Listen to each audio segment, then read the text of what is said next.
রোকেয়া রোকেয়া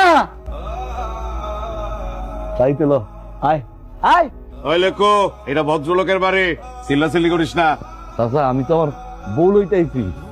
এই রোকেয়া আয় আয়, বাড়ি যাবো না বাড়ি, আয়। তুই বাড়ি যা, তোর যদি কিছু কর থাকে আমি পরে শুনবো। আমার বউ আমি লই যাবো, আমি আপনার লয় কি কথা কব? এই রোকেয়া আরে আয় তো আয়। এইভাবে হইব না। আয় গনে কমল, দেখ তো কি কইতে চায়। গনি গনি কমল কি করবো? রোকে আয়।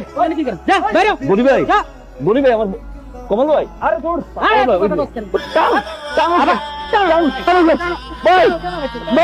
ওনারে আপনারা আর মাইরেন না, ওনারে যা বলার আমি নিতে এসে বলতেছি। বাড়ি চল না, সব ঘরটা খালি, আমার বিছানাটা খালি। আপনি কোন সাহস আমার শ্বশুর বাড়ির সামনে আসছেন? আমি ওনারে নিজের ইচ্ছায় বিয়ে করছি।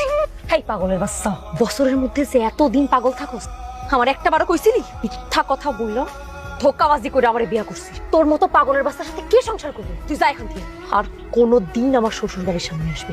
আজকের পর থেকে ওনারে আমি কোনোদিন এই বাড়ির সামনে দেখতে চাই না। এই পাগলের বাচ্চারে এক্ষুনি এখান থেকে ঘাট ধাক্কা দিয়ে বাই করে। ঠিক আছে ভাবি। আর যদি আসে হাড্ডি গুড্ডি ভাঙ্গা বস্তায় বাইন্দা পানিতে ফেলাই দেবে। মাইয়া মানুষ নাকি লাভ দিয়ে এক দিয়ে তো এক আগুন লাগছে রে, আগুন লাগছে। আমি তো পাগল লেগু পাগলা, তুই তো চেয়ারম্যানের বউ, টাকার অভাব নাই, খাওয়ানোর অভাব নাই, পাউডার অভাব নাই। আমার আসলে কিছু করার ছিল না।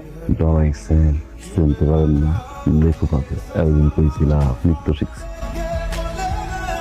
দেরি করে এলেছে। উঠে গেছিলাম। 2 মাস 3 মাস 6 মাস সারা জীবন পাগলের গান।